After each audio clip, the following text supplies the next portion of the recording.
Amém. Bem, vamos lá pela primeira pergunta. Alguém tem pergunta a fazer aí? Fala, Cida, sua. Não, eu queria saber quais foram as mudanças que teve lá na emissão de nota fiscal. Alguém está sabendo as modificações que houve na nota fiscal? Vou falar aqui a lei. Geraldo, você tem algum lembrança? Geraldo, fala. Tem não, é verdade. Estou com a boca cheia. Eu não tenho não, eu estou com a boca cheia. Estou comendo doce. Eu não sei não. Eli, você viu alguma coisa da nota fiscal? É o ajuste aqui do CINIF. Não, não vi, não.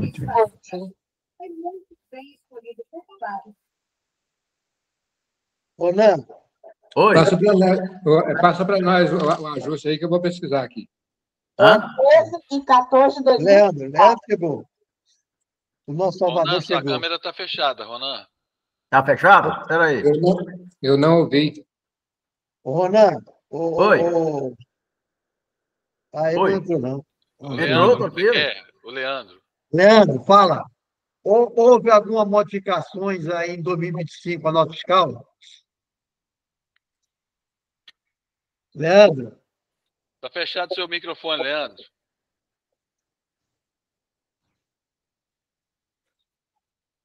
Boa noite, presidente Veraldo. Boa noite a todos presentes na nossa reunião de terça-feira.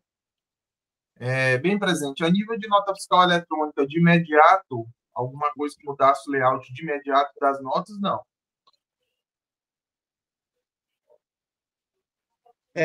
A partir de janeiro, parece ter alguma coisa do MEI. É isso aí, né? Vamos remediar. Não. A alteração do MEI será com o advindo com a introdução da reforma tributária, não é para agora, para esse ano, agora não. Não, fala. É outra questão. Posso falar, presidente? Pode. Perguntar aos colegas em geral aí. Espera um pouquinho, Ronan. José Alves, é sobre esse assunto, José Alves? Sobre a nota fiscal aí, presidente. Eu vi a respeito da mudança para produtor rural. Produtor rural. E... Não, produtor rural já é a partir de janeiro, né? E todo produtor rural tem que emitir nota fiscal a 65, né? Isso mesmo. Isso mesmo, né? Em fevereiro, presidente. E as empresas com menos de 3 milhões e 600 a partir de janeiro. As empresas não, desculpa, produtor rural, acima de 3 milhões e 600 a partir de janeiro de 26. Me parece alguma coisa hoje a respeito a partir de abril.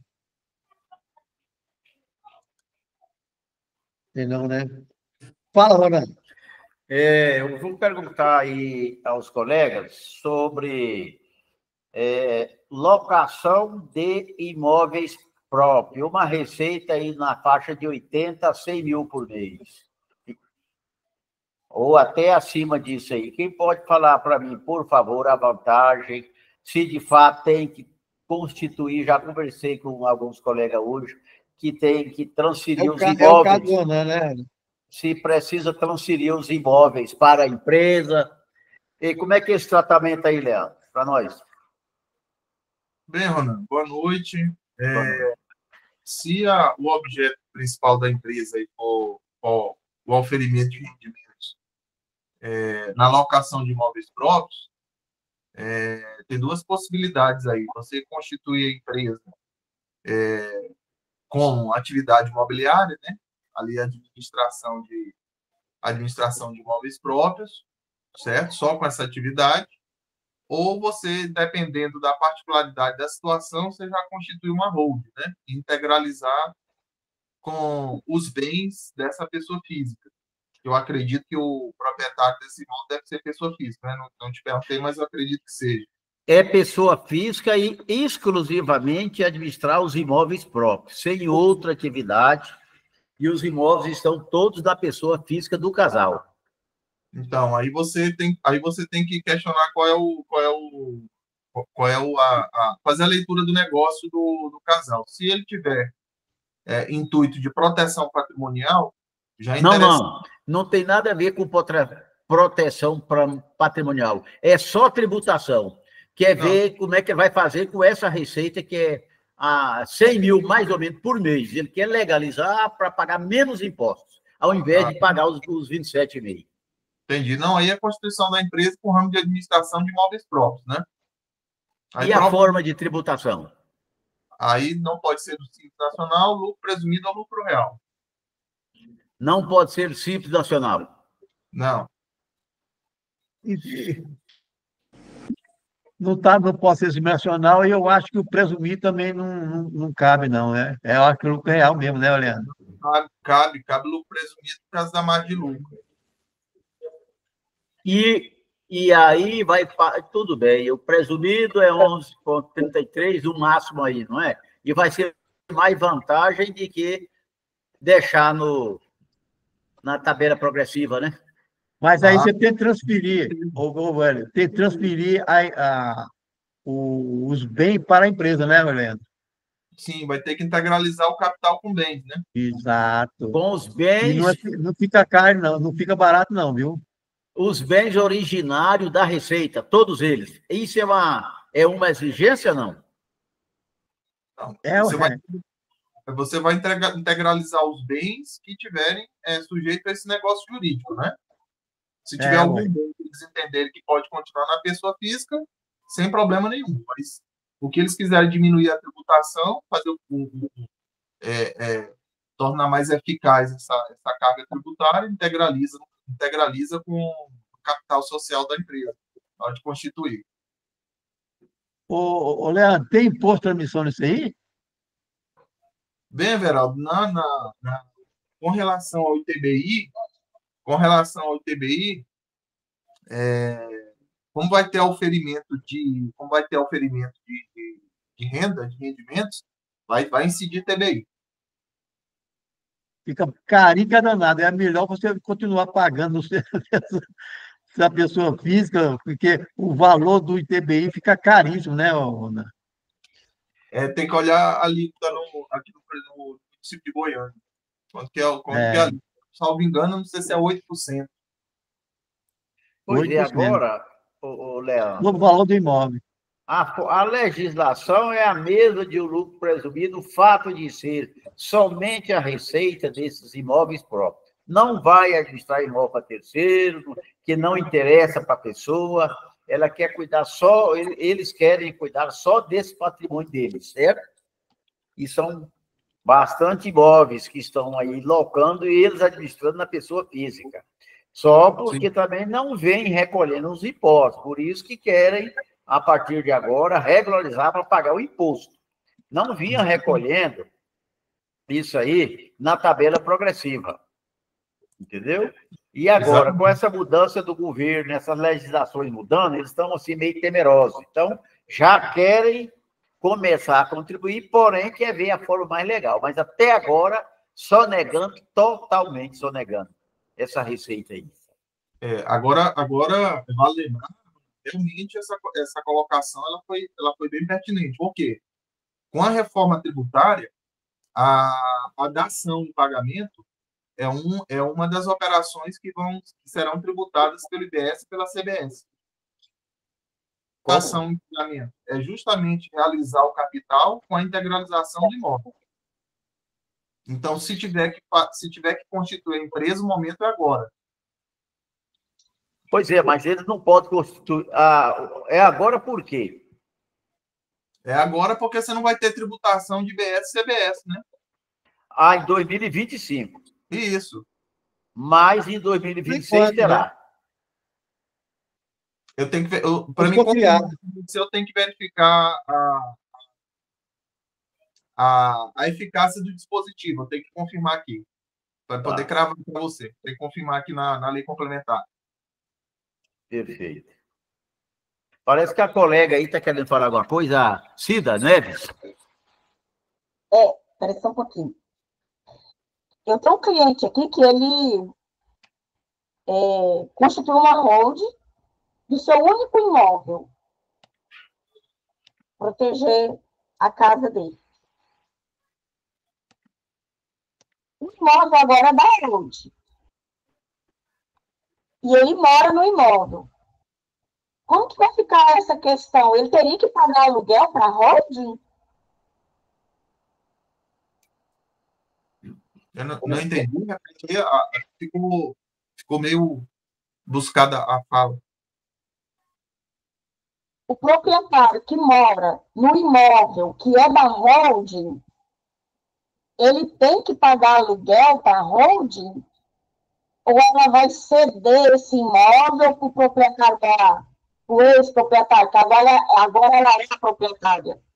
Não, aí no caso, veja bem, se você já integralizou um bem na holding, você há de convir comigo que esse bem não é mais da pessoa física, correto?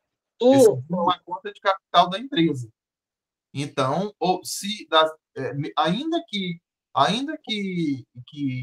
a holding ceda esse imóvel para esse ex-proprietário desse bem, já tem previsão no regulamento do imposto de renda para a tributação dos imóveis que são cedidos. Aquela conversinha de falar, de montar um holding e deixar ela quietinha lá, fazer declaração uma vez no ano, já está regularizado, né? Já tem uma holding constituída, já tem contrato, o bem já está integralizado. Aí tem que haver um contrato de locação. E se for cedido, não adianta, porque também tem tributação. Pegando um gancho nessa da Cida, eu penso assim, parece que é um subterfúgio que muitas pessoas, talvez até menos esclarecida, pouco esclarecida nesse sentido, que eu também não tenho esclarecimento maior nenhum nisso aí, tenta fazer uma holding pensando no possível inventário amanhã ou depois. Aí ele constitui uma holding, somente uma holding, igual o caso desse aí da Cida, coloca o imóvel naquela holding, põe lá os filhos como sócio, e como é que foi feita essa transação para os filhos? Foi doação, pagou o imposto de doação, foi venda, os filhos tinham caixa para adquirir aquele bem. Então, o que é? Isso está um rolo atrás de outro rolo, entendeu? Isso aí não está nada certo. Concorda, Léo? Bem, Ronaldo, tudo, assim, a gente não pode generalizar, né? Essa questão de holding, ela é casuística, vai depender de caso a caso. Porque, por exemplo, veja bem, não necessariamente, instantaneamente, eu tenho que afirmar que os herdeiros eles têm que ter caixa para suportar o patrimônio. Não necessariamente. Por quê? Porque eu posso integralizar o capital com os bens imóveis e gravar uma cláusula de usufruto para que só quando ocorrer o falecimento do patriarca é que automaticamente a propriedade desses bens será transferida para os filhos, os herdeiros. Então, até chegar nesse ponto, muita variação aconteceu no patrimônio dos herdeiros. Então, vai depender de cada caso, né? Vai depender muito da formatação do contrato. Uma boa formatação do contrato, associada à guarda de documentação, não tem problema. Mas cada caso é um caso, é casuístico, tem que analisar cada caso. Pois é, mas isso aí é um pouco temeroso, criar até uma cláusula restritiva dessa no contrato social, que isso aí está claro. Foi com fim específico de burlar o ITCMD na herança. Foi com esse fim totalmente específico. Isso não conforta. Eu acho que isso aí não conforta nem o profissional que elaborou esse instrumento contratual, nem os próprios sócios da holding. Ele não fica numa situação confortável, Léo. Como eu falei, Ronaldo, cada caso é um caso. Tem que analisar a situação em particular. Se o contrato ele for bem formatado, não há nenhuma ilegalidade, nenhuma falta de arrecadação de obrigação principal, porque tem previsão legal para fazer, para estruturar o bojo desse contrato dessa forma. Então, a não incidência do ITCMD nessas operações tem previsão legal para suportar essa situação. Então, assim, que a holding, em linha de princípio, a holding ela é criada em primeiro plano, para dois motivos: planejamento tributário planejamento sucessório e patrimonial. Então, se o contrato for formatado de acordo com o caso concreto, porque uma coisa é eu formatar o contrato com o caso concreto e todo quebra-cabeça estiver fechando. Outra coisa é eu dissimular um fato gerador, na verdade. Se eu estiver dissimulando fato gerador, aí eu tenho problema. Até porque já tem previsão no Código Tributário Nacional para dissimulação de fato gerador. Mas se tudo estiver de acordo com a previsão legal, com a dispensa da incidência dos tributos, aí sem problema nenhum. Certo. Alguém mais quer fazer pergunta? Não tendo, eu vou fazer. Abraão, fala. Geraldo, boa noite aos demais participantes. Geraldo, é o seguinte, tem um cliente que tem uma empresa aqui em Goiânia e ele está prestando de sistema gerencial, né? Software gerencial, e ele está prestando serviço para empresa nos Estados Unidos. Então, eu pergunto, ele é tributado aqui, ele presta serviço aqui, ou ele é tributado lá, presta serviço lá? Entendeu? Ô, Leandro, eu vou responder se eu estiver errado, né? Nada impede você prestar, porque o serviço é executado aqui. Agora, a nota fiscal é feito lá, mas a execução do serviço é aqui. Então, de acordo com a Lei Complementar 116, ele vai pagar o imposto aqui em Goiás. É o meu entendimento. Fala, Leandro.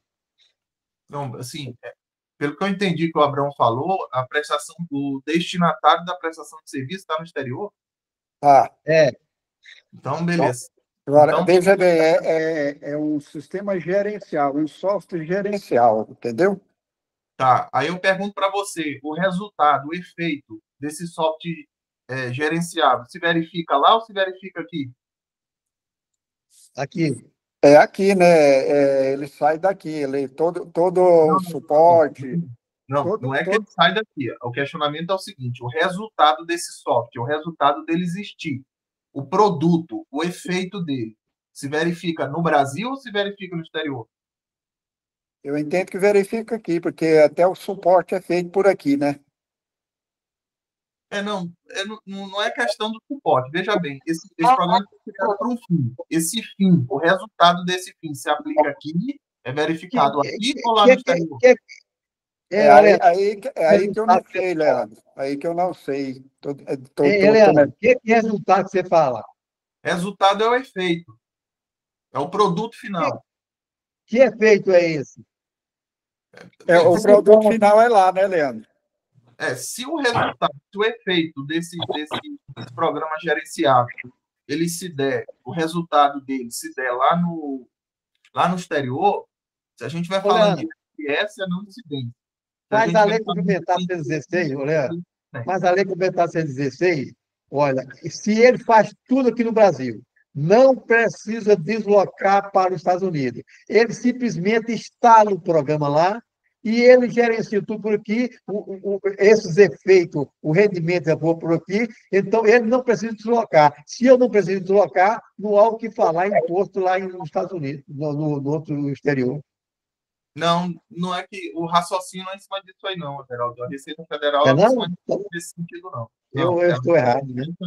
No sentido esse efeito seu aí que ficou, me embrulhou a cabeça. Não, aí isso aí você tem que destrinchar as manifestações da Receita. Aí não entende de uma hora para outra, não.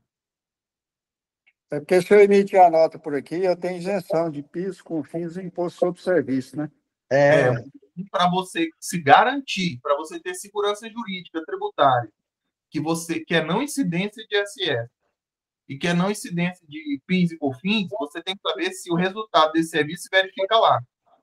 Se o produto verifica lá, esse programa, a utilidade dele está se dando toda lá ou está se dando aqui no Brasil? Se der aqui no Brasil, você não pode gozar da não incidência. Você vai ter que tributar ISS, PIS e COFINS. Agora entendi. Ele é usado lá, ele está sendo usado nos Estados Unidos, né? Ele apenas saiu daqui, mas a utilização dele é lá, né, Leandro? Pois é, o resultado dele está sendo lá? Ué. Não, então se está sendo lá, então aí você está isento. Aí você não incidência de PIS e de COFINS e ISS também. Eu discordo, Beleza. discordo, senhor Leandro. Mas vamos analisar melhor e na próxima, Abrão. Geraldo, Geraldo, Fala. o que fala na Lei Fala. Complementar 116 é o seguinte: o imposto incide também sobre o serviço proveniente do exterior Ué. do país ou cuja prestação se tenha iniciado no exterior. Aí é o contrário. Ele não está vindo do exterior, ele está indo daqui para lá. O que está na 116 é o imposto incide também sobre o serviço proveniente do exterior. Ele não é proveniente do exterior, ele está indo para o exterior. É o contrário. Pois é, ele não, nesse caso, ele não incide ISS, porque aqui está falando que quando ele é proveniente do exterior, ele não é proveniente do exterior, ele é daqui para o exterior. E é o contrário. No caso aí, como o Leandro falou, não incide. Os empregados desses coisas, é tudo aqui no Brasil, certo? Então, o fato gerador do imposto é onde presta o serviço. Fábio, olha o artigo 2º, inciso 1. O imposto não incide sobre as exportações de serviços para o exterior, Geraldo, que matou. Exportação de serviço para o exterior. Então, se a lei fala isso, não incide sobre as exportações de serviços para o exterior, a lei Candia. Então, se fala isso, então acabou. Acabou. Então, Abrão, vamos analisar mais isso.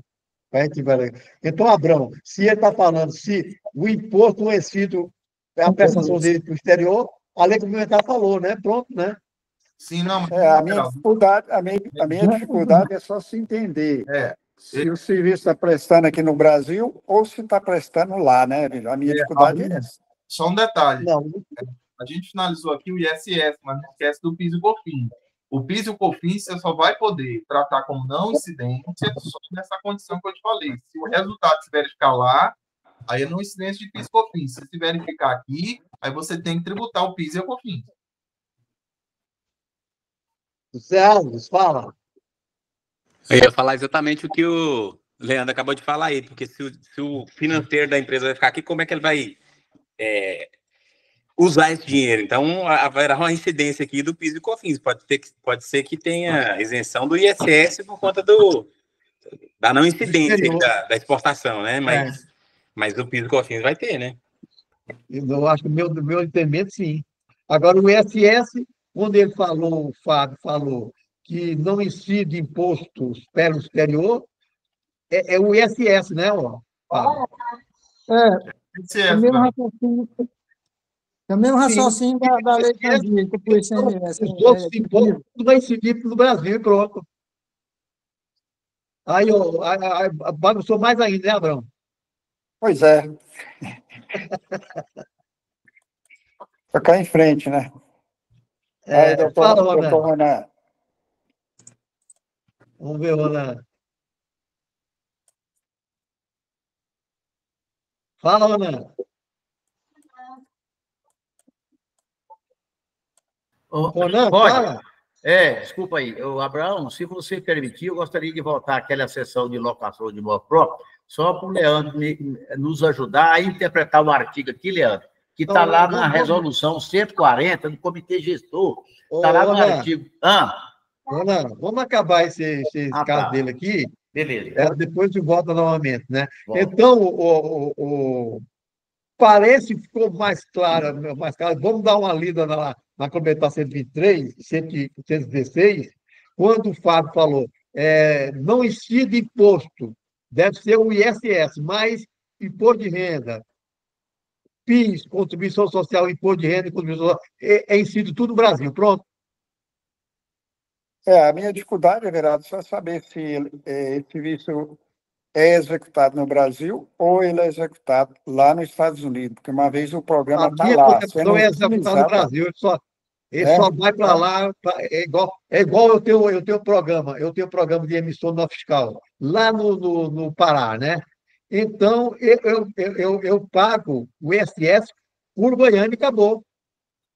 É porque Não interessa lá, não. ele manda, a pessoa paga lá e o dinheiro vem para o Brasil, né?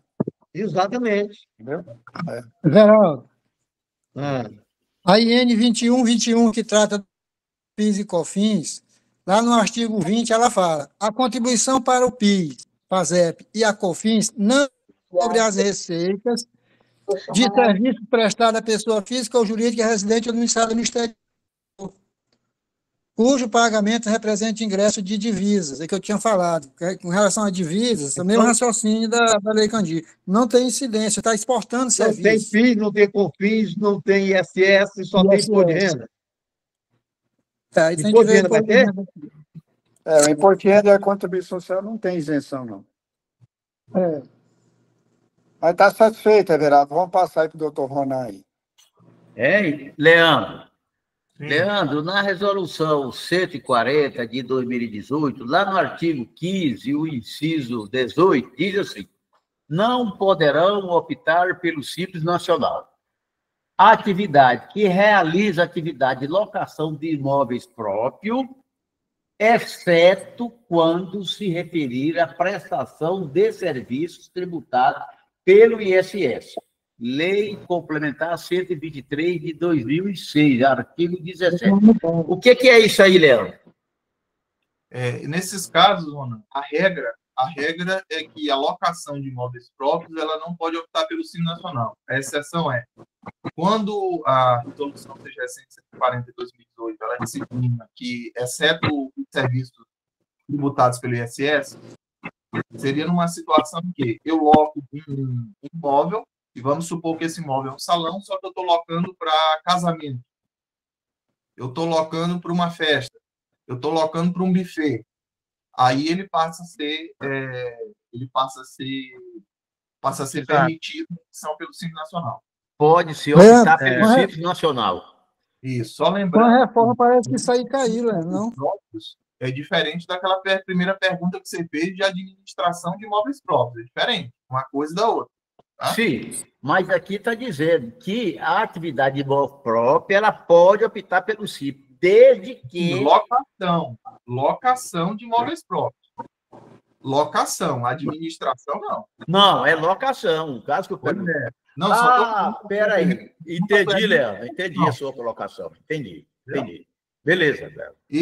Ronan, só aproveitando, enquanto eu estava pesquisando aqui na Constituição Federal, só para a gente trazer esse acréscimo, a gente já foi julgado pelo Supremo Tribunal Federal, aqui no artigo 156 da Constituição Federal, no parágrafo 2º, inciso 1, que trata aqui do ITBI, onde fala que não incide sobre a transmissão de bens ou direitos incorporados ao patrimônio da pessoa jurídica em realização de capital.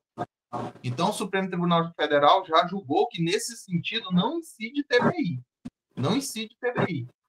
E que o restante desse dispositivo, onde traz uma ressalva, nos casos em que a atividade preponderante do adquirente é compra e venda de bens ou direitos e locação de bens imóveis, ele linka com uma outra situação dispositiva e não a realização do capital. Só que, a nível administrativo, as prefeituras estão cobrando. A nível administrativo, a prefeitura vai cobrar. Inclusive, me parece que a base de cálculo que eles estão cobrando é a diferença do que foi integralizado no contrato com o valor que consta na declaração de imposto de renda de pessoa física. Então, assim, a nível administrativo, não tem jeito. A nível administrativo, a prefeitura vai cobrar mesmo. Aí, se quiser pagar, se quiser arriscar, paga o tributo. Paga o tributo para fazer o negócio andar. E ingressar judicialmente, a grande chance de obter êxito, viu? Perfeito. Obrigado, Leandro. Gesmar Benedito, fala. Coronel, boa noite, tudo bem? Ô, Leandro, a Prefeitura de Goiânia, a gente tem que apresentar uns balancetes que a empresa não teve movimentação financeira no quesito de locação, venda e tudo. eles liberam o ITBI. Né? Bom. Valeu, colega. Respondido, Leandro. Cristiane. Boa noite. Boa noite. A minha pergunta é sobre outra coisa. Eu posso fazer ou vai continuar o assunto? Pode. Ele vai responder para o Germar. Germar, ficou satisfeito, Germar? Germar, ficou satisfeito? Não, coronel, eu só estava falando que aconteceu com um cliente meu. Então tá bom. Cristiane. Alguém pode me ajudar? O seguinte, estou pegando alguns alvarás de funcionamento da Prefeitura de Goiânia e está vindo lá a validade. Inclusive, tem uma que vence agora, se eu não estiver me enganado, em abril. Eu peguei o ano passado. Nessa renovação, eu vi que lá no Empresa Fácil, quem mexe com a Prefeitura de Goiânia, lá tem a opção agora para renovar esse alvará de funcionamento. Alguém sabe como que vai funcionar essa situação? Se a gente vai ter que pedir um novo uso do solo, se vai pedir um novo número oficial, uma vez que já tinha pedido na época que abriu, ou se é apenas o bombeiro com essa alteração. Alguém sabe dizer se já renovou alguma agora, no início do ano? Alguém pode responder, nossa colega? Me parece que o Otávio está aí. A Sucena está mexendo com isso aí para ver o que vai fazer, certo? Ela não me deu resposta, não. Hoje ela ficou de vir aqui, não veio. Ô, Otávio, você está aí, não, Otávio? Ah, não, né? Otávio, fala, Otávio. O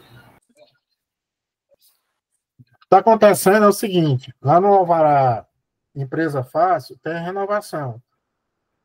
Se seu alvará for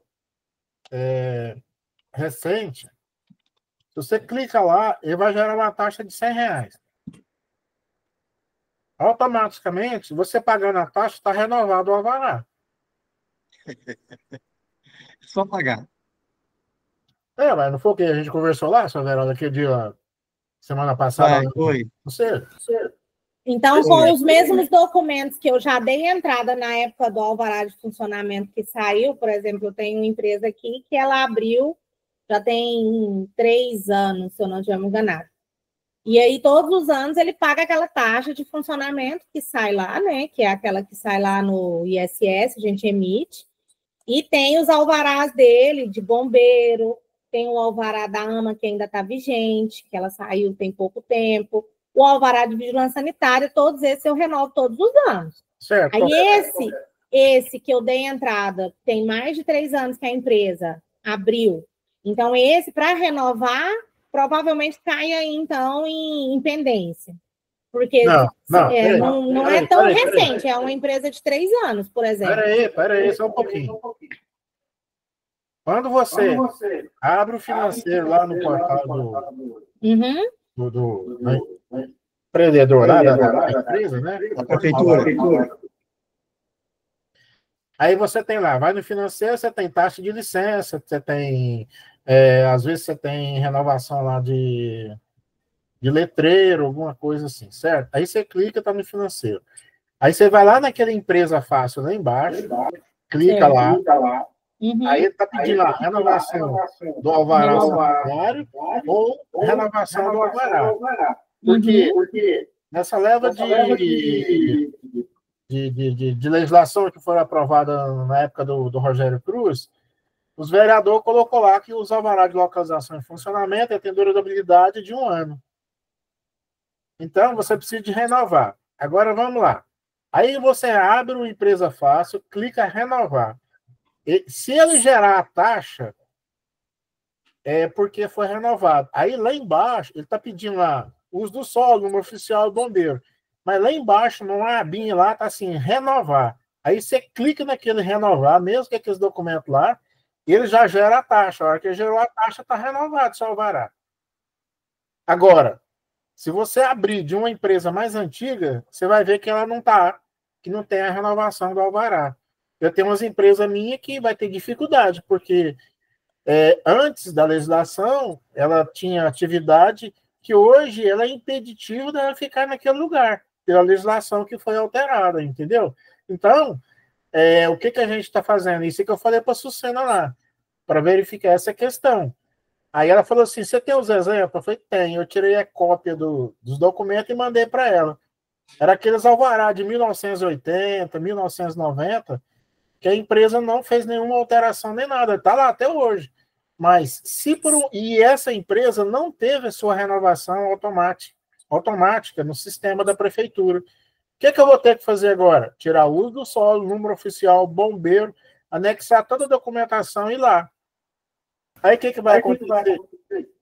Essa empresa minha, que estava com atividade que não era impeditiva, por exemplo, há 20 anos atrás, agora ela é impeditiva. Eles não vão deixar a empresa ficar lá. Aí a questão é essa. Agora, o que está acontecendo na prefeitura? Só tem o secretário, não tem o gerente, não tem o supervisor, não tem o chefe de gabinete, não tem o diretor lá do departamento, igual a Sucena nos falou, entendeu? Então tá tudo parado a prefeitura. Você não tem... Eu tive um caso desse jeito, Otávio. Ele até saiu daqui de Goiânia, foi para Trindade. Não aguentou lá. Ele foi fazer a alteração da empresa, caiu nessa situação aí que você está falando. Ó, pediu um uso do solo, pediu um o número oficial liberou, o número certinho, não deu erro. Mas na hora que ele foi pedir o uso do solo, a empresa que estava lá há 15 anos, lá ali perto do Coimbra, no setor, não sei, esqueci o nome dali. E ele teve que sair de lá, porque onde ele estava há 15 anos atrás não era residencial, agora se tornou residencial, o local, e a indústria não poderia ficar ali. Aí nós montamos o processo, levamos na prefeitura, acabou, levou uma multa da AMA, porque estava com a empresa lá, nós recorreu dessa multa, e ele conseguiu um galpão aqui em Trindade e veio para Trindade. Aí, infelizmente, teve que sair de Goiânia, porque não ficava mais naquele local ali, ele não podia mais exercer lá. Deixa eu te dar uma informação para você, para concluir a minha fala aqui.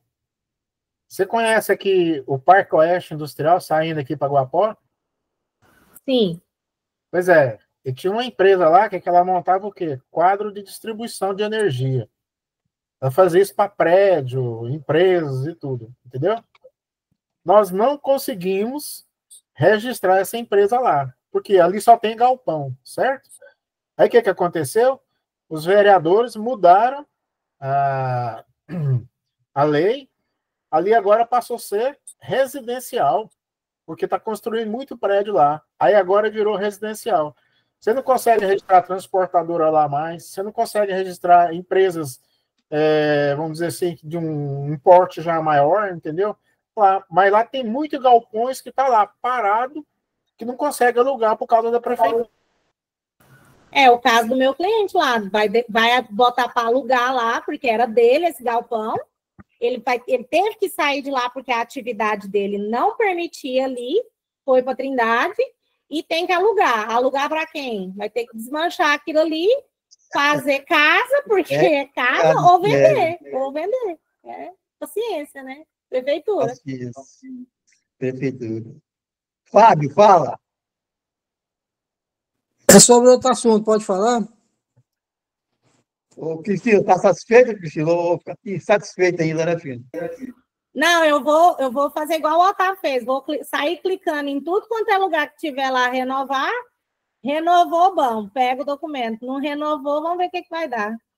Se pagar, está renovado. Pagou, está renovado. A prefeitura quer dinheiro. Obrigada. Nada. Não, é só uma observação com relação à questão da atividade de locação de imóveis próprios lá no Simples Nacional. Lá na Lei Complementar 116, no artigo 17, inciso 15º, lá tinha assim, até 31 de dezembro de 2024.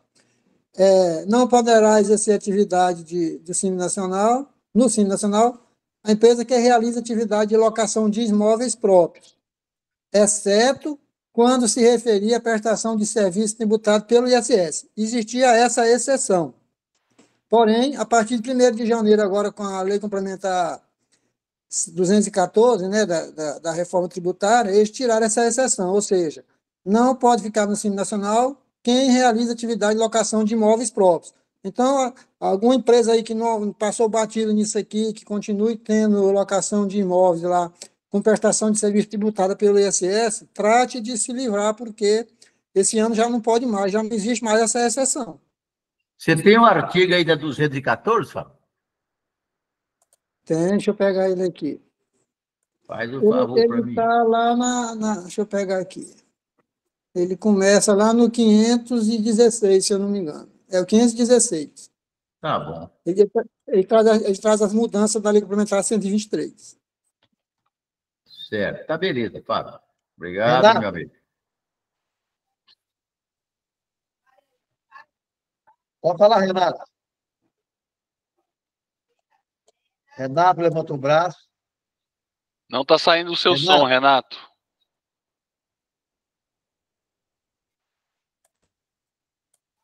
Eu acho que tá. Ah, vai sair, pode falar que agora vai sair. Boa noite a todos, pessoal. Boa noite, presidente. Para finalizar o tema, acerca da alocação de bens próprios, eu queria só tirar uma dúvida direcionada ao Leandro, acerca da hold patrimonial, com o intuito de proteção de patrimônio e sucessão. Só para me entender, vamos vislumbrar uma situação que tem a mãe, o pai e 2 filhos que têm 2 prédios, que está em locação. Decidem constituir uma hold patrimonial com o intuito de sucessão e proteção. A locação desses prédios, dessas salas, ela passa a ser tributada pela hold no lucro presumido? Sim. A locação das salas, não entendi o final? Isso. Ela passa a ser tributada pela hold porque era um patrimônio que estava em pessoa física. Aí constituiu-se a hold e lá já fez as cláusulas, conforme você citou um exemplo aí, de quando a falta do pai, a sucessão, transferência da parte para o filho, para a esposa, como um todo. Mas o intuito da pergunta, a dúvida minha é, quando esses bens passam a ser de propriedade da hold, vinculado lá ao contrato, a tributação desse imóvel, a locação, ela passa a ser pelo lucro presumido, correto? Correto. Só que não necessariamente só o lucro presumido, né? Mas o melhor regime de tributação, falando aqui sem fazer números, sem fazer cálculo, de maneira superficial, o regime mais indicado é o lucro presumido. Perfeito. Então faz a emissão do documento de locação de bens próprios, faz a tributação pelo lucro presumido, está resolvido. Você faz a integralização, você realiza o capital, né? Você paga o capital dos bens imóveis que outrora era da pessoa física. Quando você faz essa realização, aí esses bens, vamos supor que a hold foi constituída sob a forma de limitada. Esse bem já passa a ser cotas de capital da empresa, né? Esse bem ele já não é mais de propriedade da pessoa física, ele já é uma cota de capital. Sendo cota de capital, ele é um bem da empresa.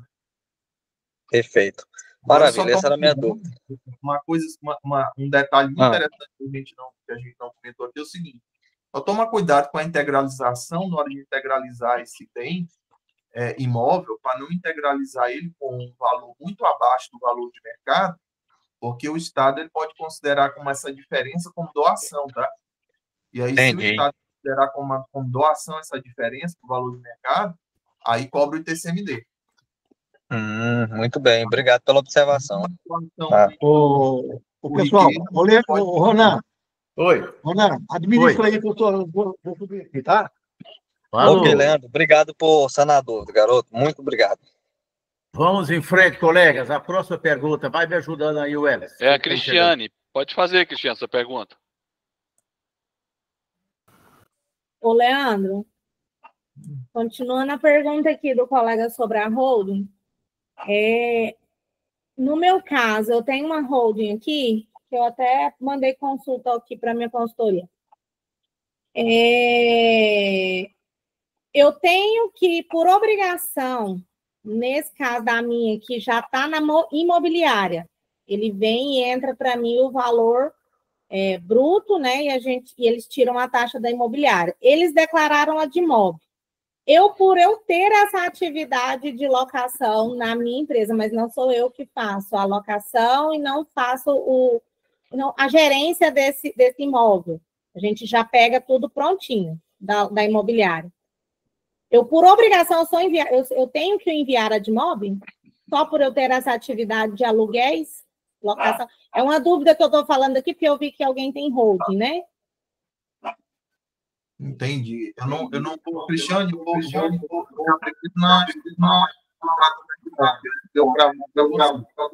mas em regra, assim, sempre vou pesquisar aqui para poder te falar com segurança. Mas em regra seria só a imobiliária, tá? Mas para cravar para você 5%, eu vou consultar a instrução normativa. Não, certinho, é porque eu fiz a DIMOB, só que assim, eu fiz com medo, não sei o que vai virar, porque eles me disseram que eu tinha que fazer por eu ter essa atividade de locação. Então, o fisco iria olhar para a imobiliária por conta da comissão e, ao meu ver, eu fazendo, iria dobrar o valor do locatário. Porque lá na DIMOB não tem a questão de intermediação quando é aluguel e passa por uma imobiliária. Fala intermediação quando é venda. Aí eu fiquei assim meio preocupada, mas eu fiz a declaração. Agora, deixa eu só pegar aí nessa... Eu creio que vai dobrar esse valor, eu estou na dúvida. Essa questão da Cristiane aí, Leandro, é o seguinte. Tem uma imobiliária que já presta o serviço de administração lá dos bens imóveis da Road. Não é isso, Cristiane? Sim. A gente tem a integralização do imóvel lá no capital, mas aí o pessoal falou, eu não quero ficar com dor de cabeça com o locatário. Pegou os imóveis que estão na holding, colocou lá na imobiliária, a imobiliária cobra para administrar a cobrança do aluguel. Aí ela passou de imóvel para a gente, do que já iria ser declarado lá com a comissão dela. Perfeito. Já declaradinha. E ela informou para a Receita Federal os inquilinos lá da holding. Sim, são dois imóveis. Podendo ser esses inquilinos pessoa jurídica ou pessoa física, claro. Um é pessoa física e o outro é pessoa jurídica. Eu acho que, não sei se o Leandro concorda. Antes eu quero perguntar ao Elis aqui, por que está dando eco aí, Elis? É porque é minha internet aqui ou o que é? Não. Tem um celular de alguém que aí a pessoa tem que desligar, mas está desligando, pode falar. Desliga aí, colega. Já desligou, pode falar, pode continuar. Certo. Então é o seguinte, hein, Leandro? É porque é o seguinte, o que a Cristiane colocou, que ela também fez a DIMOB. E isso vai configurar rendimento duplicado lá na Receita Federal. Ela não deveria ter feito isso, somente a imobiliária, que é obrigada a fazer isso. Viu, Cristiane? Isso aí você pode verificar isso aí, que vai dar problema a esses inquilinos pessoa física e também a pessoa jurídica. Entendeu? Pois é, eu fiz a consulta, me disseram que tinha que declarar porque eu tenho a atividade de locação. Pois é, mas essa consulta... pessoal, eles iriam orientar ao seguinte, a DIMOB da imobiliária seria para fiscalizar a comissão da imobiliária. A DIMOB de nós aqui, porque eu não cobro taxa, quem cobra taxa é a imobiliária. Então, eu entendo que quem exerce a atividade dessa cobrança seria a imobiliária. Ela que teria que passar a DIMOB, mas aí falaram, não, como é uma holding, você tem a atividade de locação? Tenho. Tem locador? Tenho. Então, tem que declarar. Aí agora eu sim, você me falando que se tiver essa duplicidade lá, como que resolve isso agora? Pois é, mas eu te pergunto, essa questão, a imobiliária, ela é obrigada a fazer de imóvel, não é porque ela tem taxas recebe taxa por isso, ela é obrigada a fazer de imóvel para informar a Receita Federal os rendimentos daquela pessoa física ou jurídica. A imobiliária, ela é obrigada, ela é uma fiscal indireta da Receita Federal. Nesse caso aí, certo? Agora, se você fez a DIMOB, isso vai duplicar lá a informação na Receita Federal. Duas fontes de renda. Oi. A IN 1115, que trata da DIMOB, ela fala que é apresentação obrigatória para as pessoas jurídicas e equiparadas que comercializam imóveis que houverem constituído, loteado ou incorporado, que intermediem aquisição, locação ou aluguel de imóveis, que realizem sublocação de imóveis, que se constituam para construção, administração, locação, alienação de patrimônio próprio, de seus condôminos ou de seus sócios. É isso aí, ó, é o que você acabou de ler. A imobiliária, aí no caso da Cristiane, é ela que está fazendo essa atividade. A hold dela entregou o patrimônio para a imobiliária administrar os imóveis. Não foi, Cristiane? Sim, tem contrato. Então, mas ela não tem uma empresa constituída, não. Não, ela tem a hold. Não. A hold, não é imobiliária, é hold. É A hold. imobiliária assumiu 2 contratos. Ela assumiu esses contratos, ela recebe dos meus locatários. Eu falo meus, mas é dos meus clientes. Ó. Ela recebe dos locatários dessa hold. Mas essa hold é para locação. É para locação de imóveis, rendimentos. Então, se é para locação, eu tenho que declarar. O que está falando? Ó, o que está falando? As pessoas jurídicas equiparadas que se constituírem para construção, administração, locação ou alienação. No caso dela, ela constituiu para locação. Mas aí, Fábio, deixa eu só explicar para você. O que importa aí é o fato. Ela constituiu, mas não exerce atividade, porque essa atividade dela foi delegada para a imobiliária. Ela não tem essa atividade de locação de imóvel próprio. Ela passou isso para a imobiliária. Por isso que ela não tem que fazer. Pode ser. Ué, porque ela não tem, de fato, isso. Ela não tem essa receita de locação. Quem tem essa receita de locação é a imobiliária que recebe para ela. Então, o fato, ela não tem essa atividade, certo? É uma pessoa jurídica, entendeu? De locação de imóvel próprio, mas ela delegou para a imobiliária fazer isso por ela. Então, passou para a imobiliária. Ela não terá que fazer, não. No meu é igual o Fabian falou, uma coisa assim, que está lá, né? Que foi o que o pessoal da consultoria falou. Eu li as atividades, eu vou ler aqui para vocês. É holding e instituições não financeiras, compra e venda de imóveis próprios, aluguel de imóveis próprios. Então, essas são as atividades da minha holding. Pois é. E aí, eu peguei e passei as minhas atividades para eles. Eles falaram assim, olha, você tem a atividade de aluguel. Então, essa atividade de aluguel, ela te obriga a apresentar a DIMOB. Foi isso que eles falaram. Mesmo que você não receba, mas o problema é que a gente tributa esse imposto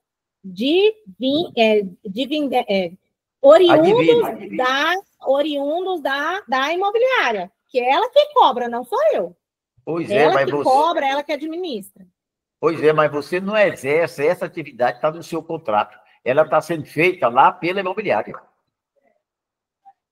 Não, mas ela não tem receita dessa pessoa jurídica, dessa holding?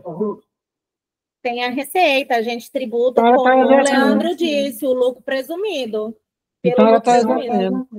Você viu aí, Leandro, no artigo 1º da 1.115? Inciso 4. Sim. O problema é que a locação é uma espécie de operação imobiliária. Pois é, aí tá. Tanto é que lá no parágrafo 3º ele fala: a pessoa jurídica equiparada que não tenha realizado operação imobiliária no ano calendário, se refere, estão desobrigadas de apresentar de imóvel. Como ela teve a operação, não está desobrigada.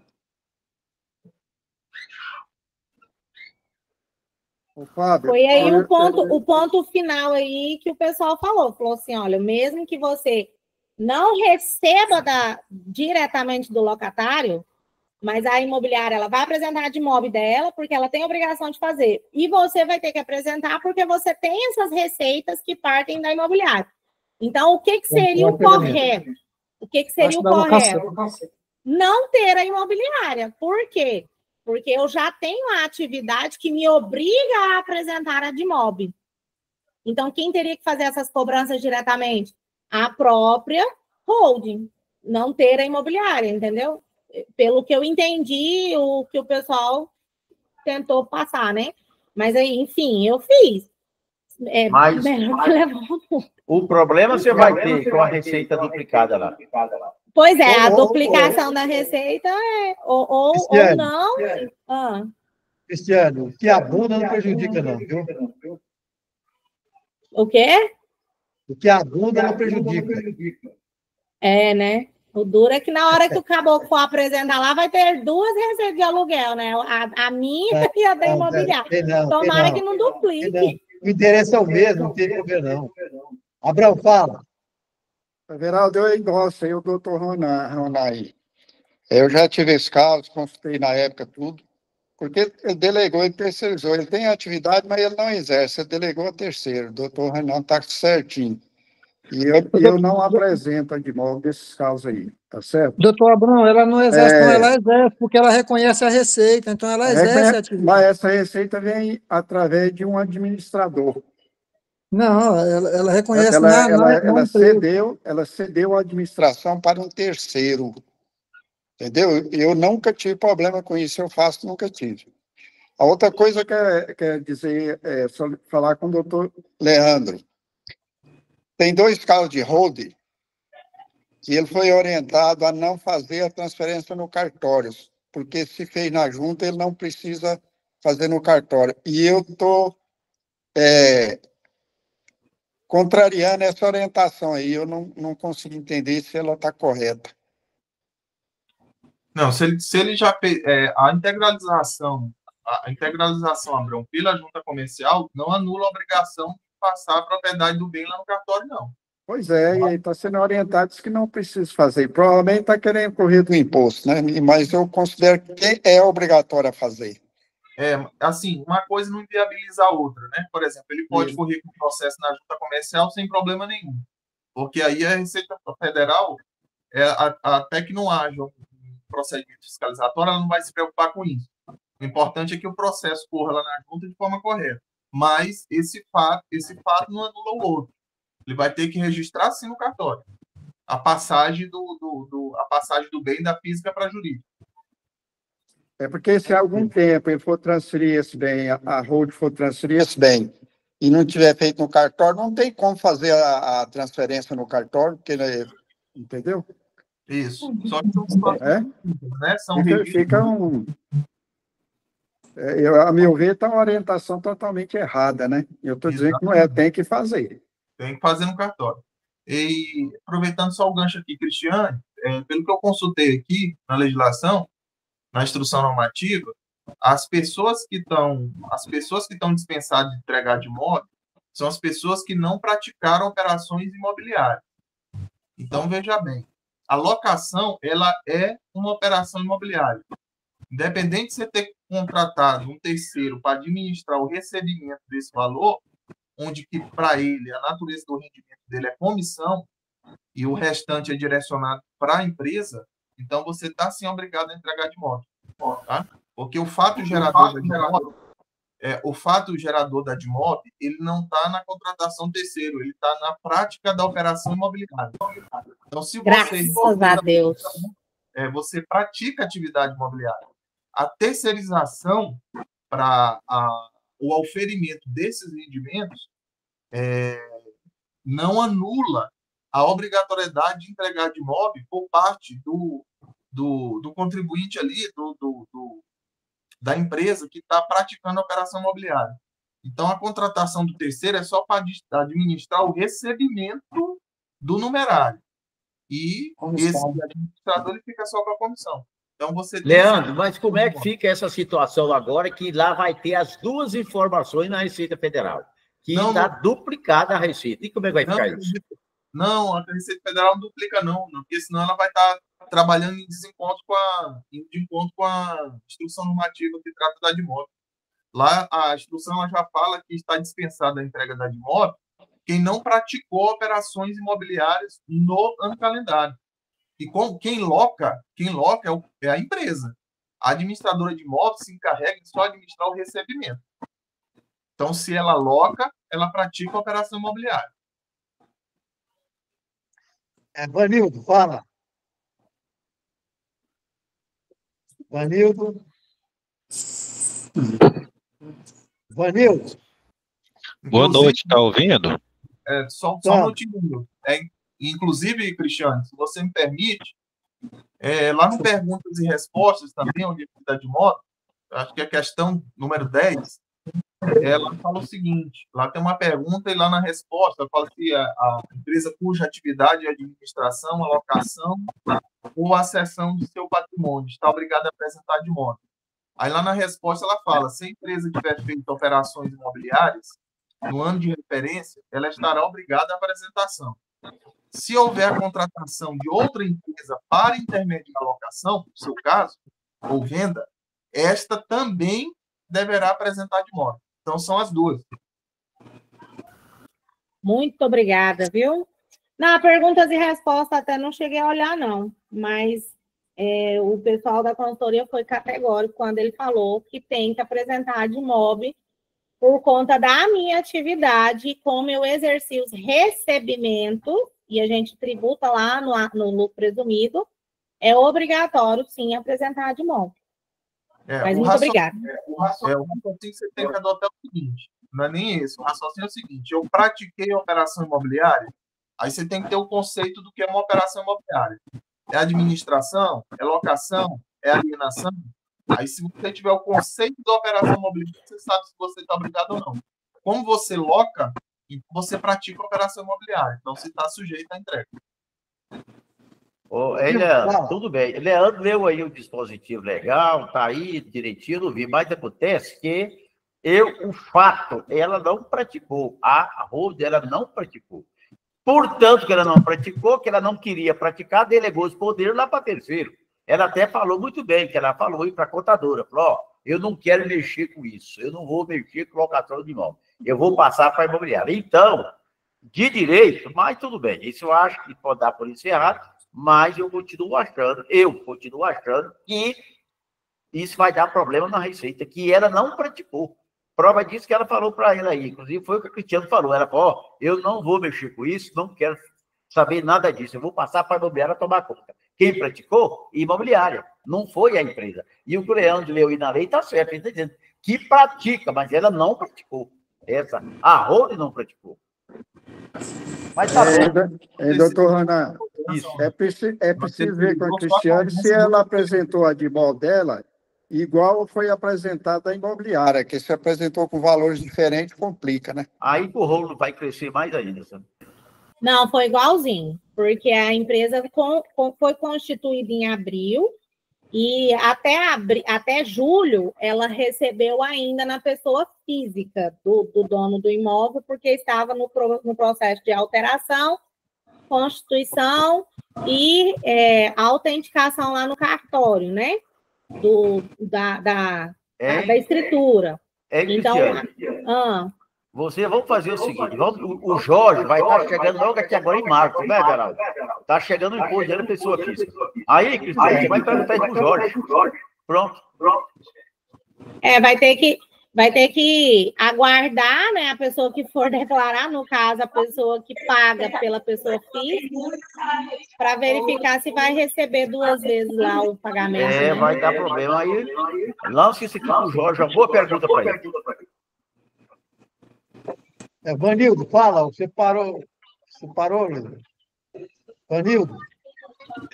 Boa noite a todos. Eu queria responder ao doutor Abraão a respeito dessa orientação de holding. Com certeza não falou para mexer no cartório para não pagar imposto para a prefeitura, que é o que a maioria fazem, umas holding capenga, coloca os imóveis na pessoa jurídica, mas na hora de averbar o contrato lá no cartório, o cartório que é o imposto municipal, né? Porque eles põem atividades lá que, segundo a legislação, eles teriam que pagar ITBI. Aí não querem, então não mexem com o cartório, né? O pulo do gato tá aí, de não mexer com cartório para não pagar imposto. Mas é um pulo do gato complicado, porque se algum dia for ter que transferir o imóvel, complica, né? Faz rolo, vende, transfere na pessoa física, um imóvel vendido na pessoa física e está no contrato social de uma empresa. Essas hold aí tá uma confusão tremenda, o povo está fazendo muita complicação. Presidente, só um adendo aí no tema anterior. Só um adendo aí no tema anterior, sobre a Admob. De fato, no caso da colega, eu tenho um parecido, não igual, só que não é hold, e todo ano a gente apresenta as duas. E nunca deu problema. Deu problema uma vez em que uma alterou o rendimento do CPF. Aí sim ela caiu em malha. Mas ambas, todo ano, são informadas a Admob das duas. E nunca deu problema. Está certo. Alguém mais quer perguntar? Não querem perguntar, eu vou fazer a minha pergunta. Pergunto: alguém de vocês já verificaram o SF, se o layout dele para apresentar 2024 já está ativo? A pessoa foi apresentar o SF agora e falou que o layout não está, está inativo. Não tem layout ainda para apresentar em 2024. Alguém sabe disso aí? Ixi, ninguém sabe. Então, tá bom. É interessante essa empresa, que ela começou em 2024, em dezembro de 2024, e vai dar baixa agora em janeiro de 2025. Por quê? Faturou muito. Olha, tem lógico. Eu não estou achando ilógico uma coisa dessa, certo? Porque ela faturou demais e ela quer ficar no Simples Nacional. Agora eu pergunto, Leandro, a pessoa vai ficar no Simples Nacional com esse financeiro aí, e ela vai descobrir tranquilamente, né? Com certeza, né?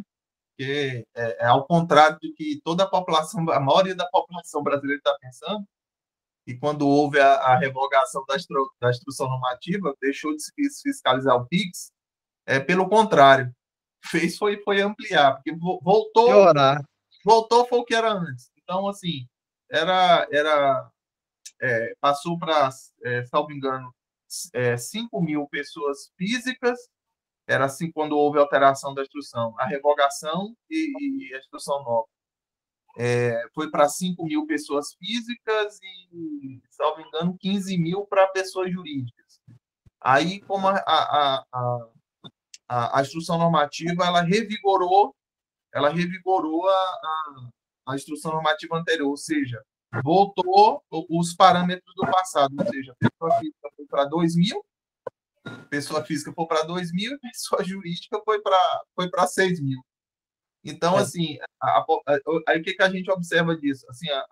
Assim, boa parte da população brasileira, e aí a gente põe também os empresários, né, como um todo, as pessoas são tão, assim, são tão pouco envolvidas com matéria tributária que a maioria da população brasileira entendeu que acabou a fiscalização do PIX, quando, na verdade, voltou os parâmetros anteriores de 2.000 para pessoa física e 6 para jurídica, ou seja, ampliou a margem para a Receita Federal solicitar as informações do banco e fracionou. As informações das administradoras de cartão de crédito voltou a ser informada pela Decred.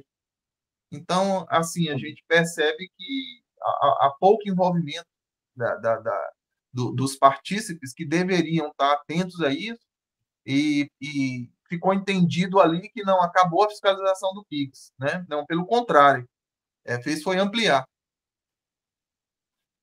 Tá bom. Vanildo, fala. Severaldo, a respeito da SF, se eu não estiver enganado, no final de janeiro saiu um programa para atender a SF de 2024, ou seja, entregar o ano calendário 24 e situações especiais de 2025, ou seja, que a empresa está fechando em 2025. E o layout, se eu não estiver enganado, é o 11. Vou ver se é legal. Mas ela baixou o layout lá, mas não... Até está usando o programa antigo, ele tem que baixar o programa atual para poder atender a versão entregada 2024 e situação especial 25. Tem uma versão nova do programa. Tá bom. Obrigado. Otávio, fala. É sobre isso aí que o Vanildo estava falando aí. Eu estou aqui no site da Receita Federal sobre SPED. Foi dia 23 de janeiro. Saiu o programa do SF 11.0.2. Referente ao ano calendário 2024, situações especiais 2025. Já tem um programa assim. Tá bom. O layout também, né? Pode ser que ela tenha baixado isso antes e não apresentou, né? Pode ser. Aí vou entrar com ela. Amanhã eu vou entrar. Fábia. Duas coisas, né? Primeiro é que o que o Leandro falou aí, eu havia falado, mas disseram que eu estava errado. Mas aí está aí ratificando. Ficou pior a questão do Pix. Segundo, se você entrar no site da Receita, lá em SPED, SF, está lá, versão 11.0.3, para o calendário 2024 e situações especiais em 2005. Então, já está disponível. É só entrar lá no SPED, lá pela Receita Federal. Ela tirou de pergunta que ela baixou, ó. Eu acreditei. Cristiane. Leandro, eu estou tendo muito problema com esse negócio da revogação da 2219, voltando lá para 1571, que as pessoas viram e falam assim, mas o PIX não vai ser fiscalizado. Eu não sei aonde que foi que eles associou que só PIX é movimentação financeira. Eles associaram que a 2219 ela vinha para fiscalizar o danado do PIX. E aí teve um que até, inclusive, falou para mim assim, falou, não, mas agora eu posso fazer Pix à vontade, porque eu não vou ser fiscalizado. Falei, colega, voltou lá para 2015, presta bem atenção, é 2.000 física, 6.000 jurídica. Você movimenta mais que isso? Movimenta, então você pode ser pego. Você vai ser pego? Não sei, você pode ser pego. Então, meu amigo, toma cuidado, mas não toma cuidado não, é igual o Leandro falou. Pessoal, eles veem na mídia o Pix, agora vai ser fiscalizado, o povo ficou todo mundo com medo, o trem voltou para trás e foi pior. E ninguém acha que tá todo mundo achando que tá tudo bem. O que acontece, Cristiane, é o seguinte, eu acho que a grande dificuldade aí é entender o seguinte, que falta, a maior parte da população brasileira entender o seguinte, Pix é dinheiro. Só que é a forma que o dinheiro chega ao destinatário que é instantâneo, que é de forma digital. Mas o Pix, ele é dinheiro. Ele só não é em espécie, ele só não é em meio físico. Então, a partir do momento que eu consigo entender esse conceito, consigo entender que todas as minhas operações são fiscalizadas pelo banco. E agora voltou ao que era, só está fracionado. As administradoras de cartão de crédito vão declarar no decreto e o restante fica na E-financeira. Mas eu tenho que entender que Pix é dinheiro. É só a forma de envio que é instantâneo, que é digital. Leandro, Pix é movimentação financeira no banco, correto? Pix é uma programação de pagamento instantâneo. É dinheiro, só que não é dinheiro em espécie. Você dá um comando digital no aplicativo, sai da sua conta e vai para outra. O TED também não era dinheiro de espécie. Sim, transmissão eletrônica de dados, né? É só a forma de transmissão que é instantânea. O Pix é uma transmissão de dinheiro instantânea. Só isso. Pronto. Geraldo, eu concordei com o Leandro, porque eu estou tendo esse mesmo entendimento. Agora é bom alertar a todos os companheiros, porque os clientes não querem entender o que a gente está explicando. Fala, gente, houve uma confusão aí, desnecessária, e para confundir todo mundo. E prevalece as informações, se você não faturar conforme está o Pix, conforme está os cartões de crédito, você vai ter problema. Mas o cliente está resistente nisso aí por causa dessa confusão que houve. Então, é bom alertar a todos os companheiros aí para insistir com os seus clientes que esse problema aí vai persistir, certo? Né, Leandro? Isso vai acontecer. A não ser que a Receita Federal, a fiscalização não age. Mas se ela for agir, ela vai agir com legalidade dentro do que está permitido hoje. E essa confusão aí só fez confusão, na verdade, continua como era antes. Abraão, ele só vai acreditar no dia que aconteceu, igual aconteceu uma firma comigo.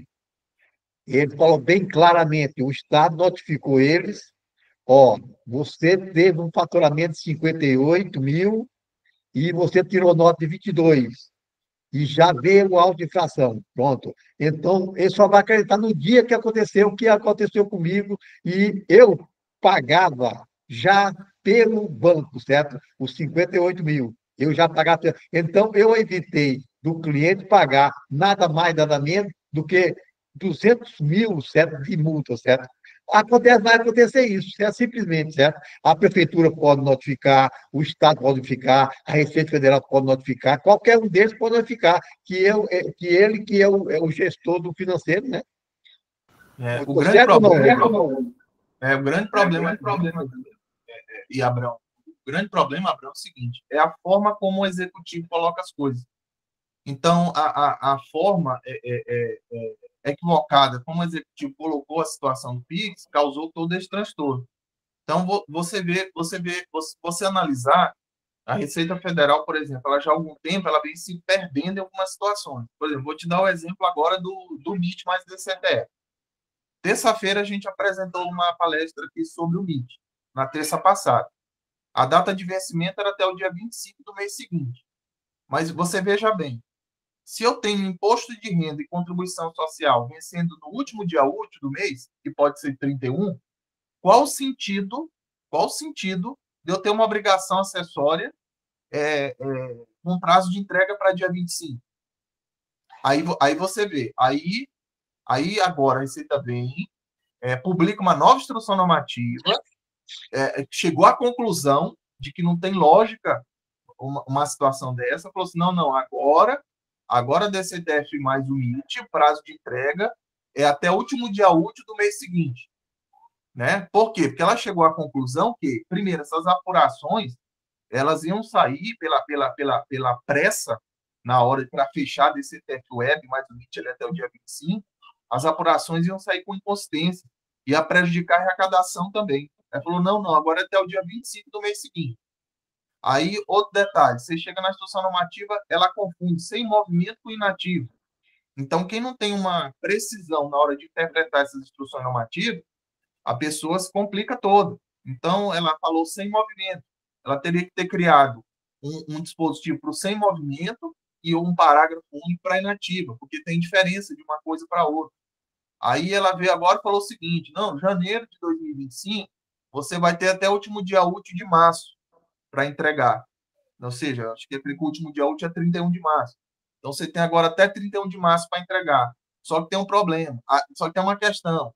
Se o MIT ficar pronto até 15 de fevereiro, como a Receita Federal promete, você já pode até gerar o DARF antes. Se você já tiver com a apuração pronta até lá, você já pode gerar até o DARF antes, tanto do PIS, do COFINS, do IPI, e se tiver já pronto o imposto de contribuição social com acho difícil, mas você já pode gerar o DARF. Então, assim, ela vem se complicando, né? Ela vem se complicando com essa instrução normativa, e nos parece que quem publica não tem ambiência com a área tributária. Porque assim que a instrução normativa foi publicada do MIT, eu verifiquei que não fazia sentido eu ter uma obrigação acessória vencendo dia 25, onde eu vou precisar dela para gerar o DARF, só que o imposto de renda e contribuição vence 31, vence 30, vence 28, no caso de fevereiro. Então, aí eles voltaram atrás, verificaram o que isso ia causar, o dano que isso ia causar até na arrecadação deles, voltou atrás e voltou para o último dia útil. Então, vem com a mesma coisa do PIX, a colocação, a forma da publicação da ação normativa de forma desacerbada e de forma acelerada, sem analisar os impactos, aí vem ocasionando isso. Alguém mais quer perguntar? São 8h30. Você vai ter que fazer outra palestra, né? Na verdade, assim, em relação à palestra anterior, o que mudou, o que alterou foi o seguinte, a data de vencimento, que de vez de ser 25 do mês seguinte, passou para o último dia útil do mês seguinte. A competência de janeiro de 2025, excepcionalmente, ela foi prorrogada para o último dia útil de março, acredito que seja 31. Aí só para você ver, se você for analisar literalmente essa normativa, ela fala que essa prorrogação é só para fatos geradores, para os fatos geradores. Tá. Aí eu faço a pergunta, beleza, mas e a empresa que está inativa? Fazer aquela DCTF mensal em janeiro, ela está inativa, ela não teve fato gerador. Então, se eu for analisar literalmente, o vencimento vai para o último dia útil de fevereiro e não para o último dia útil de março. Só que aí a gente acaba interpretando e entendendo o que o legislador quer dizer. Então, ali, o que o legislador ali infralegal ele quer falar. Aí a gente entendeu que nesse bolo vamos colocar assim, esse bolo de janeiro que está... as inativas entram também, para entregar as inativas e as sem movimento, entregam também. Porque quando você fala assim, ó, sem fatos geradores, é sem tributo a declarar. Mas aí você tem que, se você for analisar literalmente, mais uma vez eles se perdem na edição da petição normativa. Aí você tem que entender o que o legislador quer dizer. Não, ele quer pegar inativa e sem movimento e botar para o último dia 8 de março. Além das que tiverem movimento também. Das que tiverem fatos geradores também. Só que aí o que está por trás disso? Talvez, até o dia 15 não está pronto. O aplicativo do MIT não está pronto dia 15. Então, para eles ter prazo também para deixar pronto, eles prorrogaram a competência de janeiro até o último dia 8 de março. Então você vê aí toda a enrolada que é criada, né? Numa situação simples, eles conseguem complicar. Em março você vai pagar 2 declarações, né? Espera aí, Fábio. Leandro. Janeiro e fevereiro. Espera aí, ele já falou isso, Fábio. Leandro, então é o seguinte, é que o Abrão está falando, você pode dar na terça-feira que vem, outra palestrazinha a respeito da DCTF e o MIT. Pode? Sim. Você alterou só esses 2 detalhes que eu falei agora. Tá bom, mas só para reforçar, né? Tá bom? Tá bom. Aí, vamos reforçar quanto à DCTF e o MIT, o Leandro vai falar sobre as duas, certo? Tá bom? Beleza? Sim. Aí um detalhe presente também, mas é algo que não está validado, tá? É algo que não está validado aí. Se alguém precisar emitir DAF, aí se alguma empresa estiver participando de licitação e precisar para pagar o DAF e o MIT não está pronto, o ajuste lá no ECAC não está pronto, há uma informação, tá? Mas pelo que me consta não tem nada validado, aí é risco. Ir lá no Cicalc Web, gerar o DAF, fazer o recolhimento e depois fazer o abatimento lá pela DCTF Web lá no ECAC. Só que não é algo validado. O que eu oriento é aguardar pelo menos até o dia 15 de fevereiro, que é o que a Receita promete. O ECAC já está adaptado, o MIT já tá integrado lá com a DCTF Web. Mas no dia 18 de fevereiro já tem tudo isso, né? É dia 15, é a primeira quinzena, né, que eles prometeram. Primeira quinzena. Primeira quinzena, tá bom. Dia 18, fica combinado? Sim. Leandro? Fica. Então, o Fábio faz aquela propaganda para o menino, tá muita gente aí, tá? Ok. Beleza. O que mais? Alguém quer perguntar mais alguma coisa? Everaldo. É com relação a essa questão da DCTF Web inativa, né? Só aproveitando aqui que foi falado, lá no artigo 6º, Leandro, ele fala lá que quando houver interrupção temporária de ocorrência de fatos geradores, né, os demais contribuintes deverão apresentar a DCTF Web mensal relativo ao primeiro mês sem movimento. Então, em janeiro, eu tenho interrupção temporária, eu entrego a de janeiro sem movimento. E se não tiver mais, vou ficando sem entregar até o final do ano, é isso? Só cuidado que isso é para os demais contribuintes, tá? Para pessoas físicas, já é no mês. Inciso 1. Beleza. Alguém mais quer perguntar? Hein, presidente? Fala. O Fala, Otávio está ainda, o Otávio? Otávio? Tá. Otávio, saiu, Otávio. Tô aqui. Otávio. Tá aqui. Foi. Repete lá para mim, eu estava pesquisando um negócio aqui do TBI e presta atenção. A questão da renovação do alvará. A questão lá da renovação do alvará. Se pagar as taxas, aquelas taxas que já estão automaticamente lá no portal da Prefeitura aqui de Goiânia. Pagou aquelas taxas lá, que são parceladas até em 4 vezes. Se quitar aquelas taxas lá, não precisa fazer processo nenhum de renovação? É isso o que eu entendi ou eu entendi equivocado? Você entendeu equivocado. Aí você vai entrar lá naquela empresa, no link lá de empresa fácil, aonde você renova o alvará sanitário, não é? Sim. Aí do lado esquerdo tem assim, todos os alvarás de localização e funcionamento venceram dia 14 de dezembro de 2024. Todos eles. Aí tem lá assim, renovar. Aí se você clicar lá e gerar a taxa, tá renovado. Aí o que aconteceu? Teve algumas empresas minhas que a hora que eu cliquei não gerou a taxa. Aí lá embaixo, aí você rola a barra de rolagem lá para baixo, tem assim, renovar. Mas aí ele tá pedindo uso do solo, número oficial e bombeiro, que fica lá marcado para anexar, né? Aí aqueles dados que estão lá os dados iniciais quando você fez seu alvará. Mas lá embaixo, a hora que você rola a barra de rolagem para baixo, tem assim, renovar. Aí você clica nele em renovar. Aí automaticamente ele já vai gerar a taxa para você de R$100,77. Ah, tá. Aí não precisa anexar bombeiros do solo, número oficial? Não. O que aconteceu comigo foi isso. Aí o que aconteceu? Eu falei aí que os alvarás antigos, mais de 20 anos, por exemplo. O que aconteceu? A hora que eu fui clicar para renovar, ele não renovou. Entendeu? Porque aí eu peguei. Foram umas 10 empresas mais ou menos que alvará bem antigos, da época de 80, de 90, por aí. Aí o que acontece? Esses eu levei a cópia para a Sucena levou na prefeitura, mas dizendo ela que nós temos que renovar de novo. Agora vai ver a situação. 20 anos atrás era permitido aquela empresa ficar naquele local. Aí eles mudaram o plano diretor da cidade, hoje já não comporta mais aquela empresa naquele local, entendeu? Então é o direito adquirido. Isso aí vai para a justiça e tudo e tal. Mas o que está acontecendo é esse probleminha aí agora, né, doutor? Então, quando clicar no renovar, lá embaixo, quando clicar nessa opção renovar, tem que gerar taxa.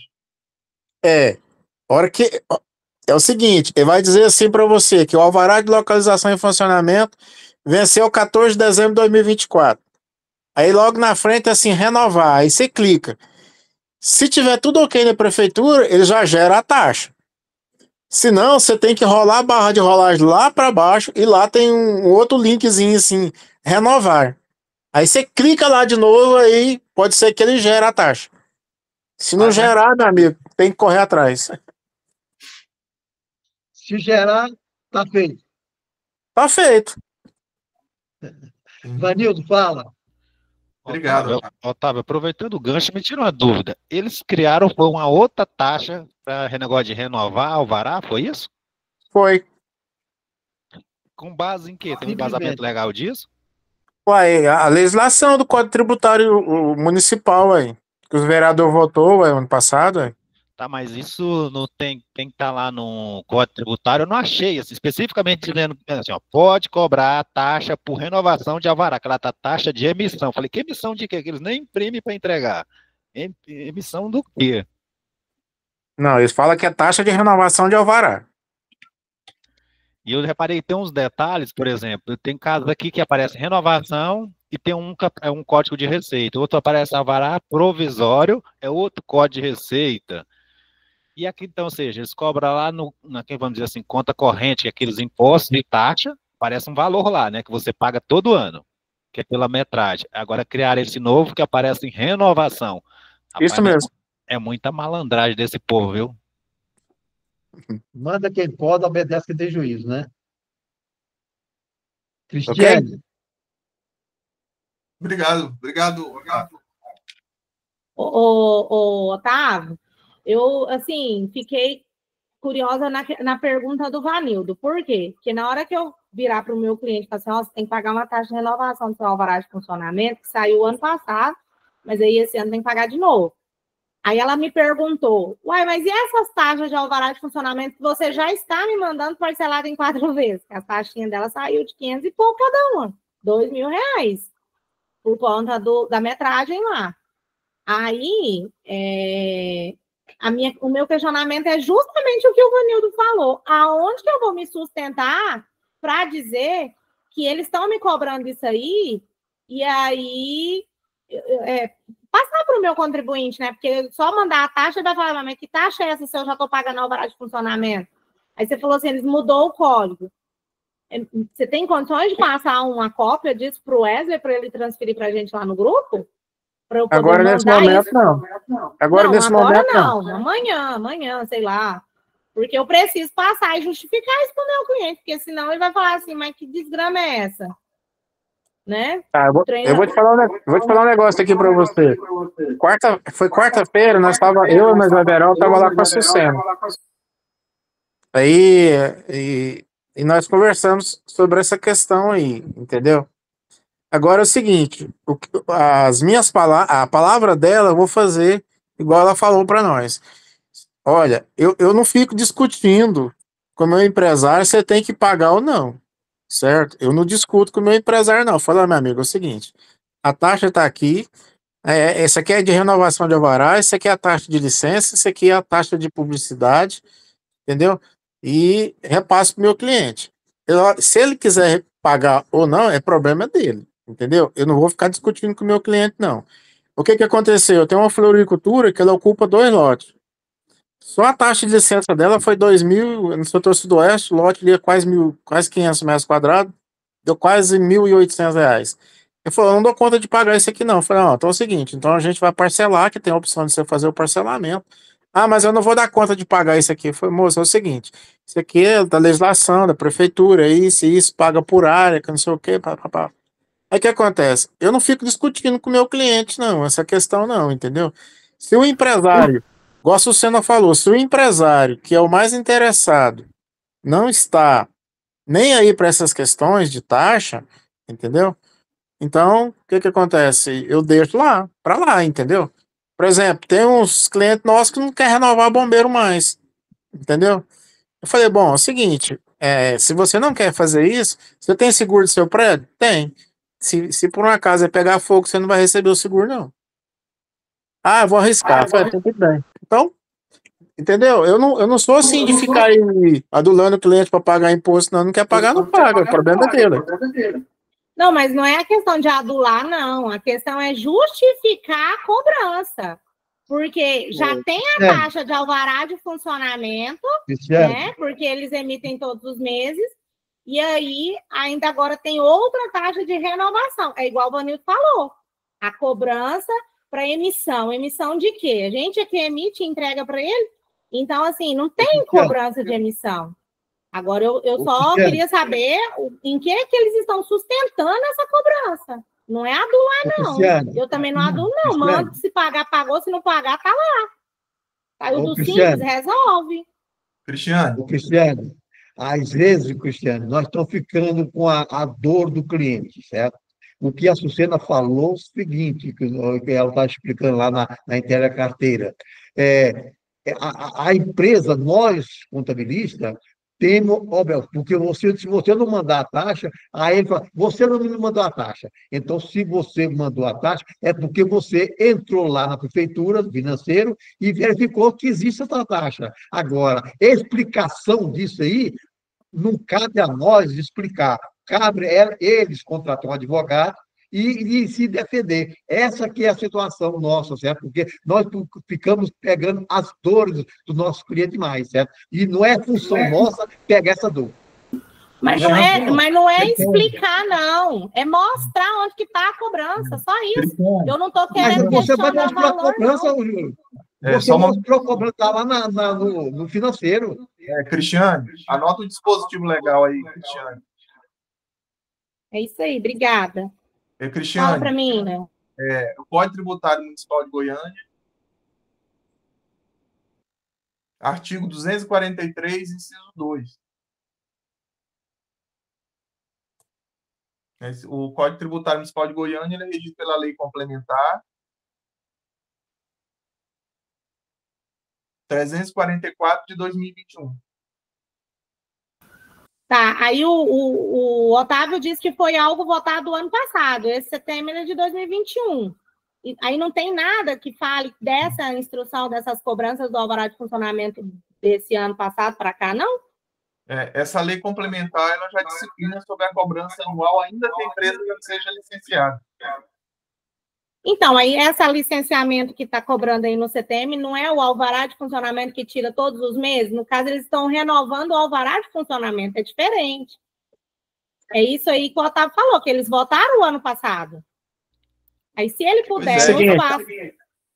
Leandro, então é o seguinte, a Lei Complementar 344, ela foi votada em 2021, só que foi regulamentado em 2024, gente. Em 2023, porque o alvará de localização e funcionamento venceu dia 14 de dezembro de 2024. Então, ele foi regulamentado em 2023, essa cobrança. Porque a partir desse ano agora que começou a cobrar. Porque os alvarás venceram dia 14 de dezembro de 2024. Sim, e outra coisa, Cristiane, só de haver a previsão na lei complementar, porque o regulamento, ele segue o Código Tributário Municipal. Então, só de já haver a previsão no Código Tributário Municipal, já é permitido à Prefeitura cobrar. Tá? E não é renovação, é a taxa anual. Todo ano tem que pagar. Isso. Vou ler para você aqui, Cristiane, só para ficar fácil. O artigo 243. A taxa descrita nessa seção, que é a de licença de funcionamento, que independe de lançamento de ofício, será devida e arrecadada da seguinte forma. Inciso 2, anualmente, em conformidade com o calendário fiscal, quando se referir a empresas ou estabelecimentos já licenciados pelos municípios. Tá, mas essa taxa que você está lendo não é a taxa do alvará de funcionamento liberada lá dentro do taxas e impostos. Nós estamos falando da renovação de um alvará que já foi emitido. Por exemplo, eu tenho empresa que foi emitida alvará em 2021. Se o trem foi voltado em 2023, ele já teria que ter entrado agora nessa leva de 2024, sendo que o alvará que está na mão dele não tem validade. É isso que é o meu questionamento. Sim, mas é como eu te coloquei. Só de haver a previsão na lei complementar, o município ele já pode adotar isso em qualquer momento. E a validade é 1 ano só. Tá, aí me responde, por que então sai a taxa de alvará de funcionamento lá, a gente emite lá, tá escrito taxa de alvará de funcionamento, e eu vou mandar uma taxa de renovação de alvará de funcionamento? Então, é esse o questionamento, entendeu? Pode por falar? Que tem... Sim, é isso mesmo, são 2 taxas. É o seguinte, um colega falou no grupo do sindicato, que ele foi lá na prefeitura e falaram para ele que isso aí está previsto no Código de Posturas que foi votado. Eu não achei isso, ele passou até um artigo, mas o artigo que eu li não tem nada a ver. Tipo assim, lá no Código Tributário tem previsão de taxa até para chuva, chuva sem vento, chuva com vento, chuva tempestade. Sim, eu não concordo também igual a Cristiane, eu queria um embasamento legal, porque todo ano tem a taxa que você entra lá em janeiro, imposto de taxa está lá, que é pela metragem. Se essa aí, se você não entrar lá no Empresa Fácil, você não ficava nem sabendo que tinha esse negócio de renovação de alvará, você dançava nessa aí, porque você não, quem não tem alvará sanitário normalmente nem entra ali em Empresa Fácil para ver isso. Então, eu ainda descobri porque eu tenho casa aqui que tem alvará sanitário, eu entrei lá e eu vi que tinha esse negócio de renovação. Justamente, eu também, Vanildo. Vanildo, isso é o seguinte, ou você paga ou entrega na mão do jurídico, porque o nosso conhecimento não tem um conhecimento jurídico para mas você sabe que o empresário vem para cima do contador para perguntar as coisas. A primeira coisa que vai perguntar, você vai dizer assim, olha, não, companheiro, a prefeitura está cobrando, paga aí, pronto. Ou paga ou arruma um advogado e discute, né? Do contrário, você deixa o cliente em situação difícil. Ou que você quer pagar, paga. Se não quer, arruma um advogado e briga contra a prefeitura, que eu não sou advogado, não tem como fazer nada. Então, a situação é essa, porque aí é a taxa da taxa, né? O grande problema é que somos despachantes. Nós queremos pegar as dúvidas. Fábio, fala. Fala, Fábio. Não tem mais nada, pessoal. Já foi falado. Até segunda-feira, com as polêmicas de novo, que vai voltar novamente. Veraldo. Na terça-feira que vem. Veraldo. Ivanildo. Se você deixar, o seu cliente quer que o contador leve até criança na escola. Pior. Não, mas o problema é, a prefeitura cria um troço desse, não avisa nem para os contadores. Você vê assim, quem não tem hábito de entrar na Empresa Fácil, não vai saber disso nunca. Onde é que isso foi avisado? Porque não está em canto nenhum, só está lá na Empresa Fácil. Não está naquele... Ah. Ô, Vanildo, hoje tudo é internet, você que tem que se virar. Não, mas prefeito, aí é sacana, menina. Aí é uma rasteira no Meu, computador. tudo é assim, meu amigo. Agora tem que se Coronel, virar, bom era o e tempo que tem você que dava dar tiro, né? tem uma pessoa para ficar olhando lá no ECAC, financeiro, tem que sempre estar alerta, certo? Se você dançou, você Ô, dançou. Everaldo, só rapidinho Ah, aqui. Eu trabalho com outras prefeituras. As outras prefeituras da região metropolitana aqui têm o alvará anual. Só que é o seguinte, vai lá, sai o alvará de funcionamento, a gente junta a documentação, pega a taxa, pagou a taxa, belezinha. Agora, o que a gente, eu acho que é a mesma dúvida do Vanildo e a indignação, né? Porque, é igual você falou, toma as dores do... Não, não é tomar dor. É tentar só esclarecer, porque como que fica chato você virar e falar assim, não, se você não quiser pagar, foda-se. Não, não é assim. Desculpa a palavra. Mas, enfim, nas outras prefeituras, você vai lá, pega, faz a taxa, pagou, liberou o alvará de funcionamento daquele ano. Você só paga uma taxa. Aqui a prefeitura está cobrando duas taxas. É duplicidade de taxa, que é o que eu acho que o que o Vanil está querendo questionar. Duplicidade de taxa. Você já paga a taxa de funcionamento, aí você vai pagar a taxa de renovação do alvará de funcionamento. É para imprimir de novo o papel? É isso que eles querem. É só isso. bem, infelizmente, se eu pudesse resolver tudo para vocês lá, eu resolveria, certo? Mas é o que o Leandro falou, está na lei complementar da Prefeitura de Goiânia, então as outras, futuramente, Cristina, eles vão adaptar igual Goiânia adaptou, certo? Eles podem mandar e pronto, tá? Infelizmente. O que mais, pessoal? Não tendo mais nada, então até terça-feira, se Deus quiser, com o Leandro explicando a respeito da, do DCTF Web, né? E o MIT, né? Boa noite, boa semana para todos. Boa noite a todos. Presidente, Boa só noite, Coronel. Abrão, aquela questão lá do PIX, que a gente está falando agora, isso aí vai acabar com a introdução do split payment pela reforma tributária. Porque quando o pagamento da operação for por liquidação financeira, onde tem instrumento de pagamento, PIX, boleto bancário que tiver o QR Code, né? Qualquer outro instrumento de pagamento, aí a transferência do bem vai ser imediata na liquidação financeira para os cofres da Fazenda Pública. Aí vai ficar até obsoleto, a financeira vai ficar obsoleta, vai ficar sem sentido de existir. A verdade é que a hora que o governo apertar isso aí, metade do Simples Nacional cai. O Simples Nacional vai ser um dos grandes afetados, né, com a reforma tributária. A metade vai cair do Simples. Então, uma boa noite a todos. Muito obrigado. Abrão, o cara só porque faturou muito, certo? Quer ficar no Simples, né?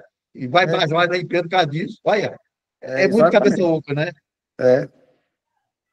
Eu queria faturar 500 mil e pagar o imposto danado, não era?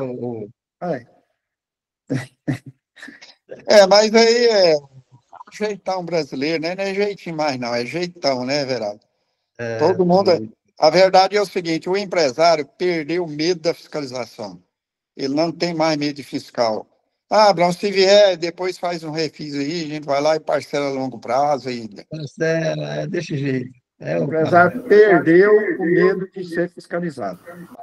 Além de perder o medo, o problema, seu Abraão, é pagar igual está acontecendo aí com essas taxas, pagar em duplicidade. Porque tem coisa que é cobrar duas vezes.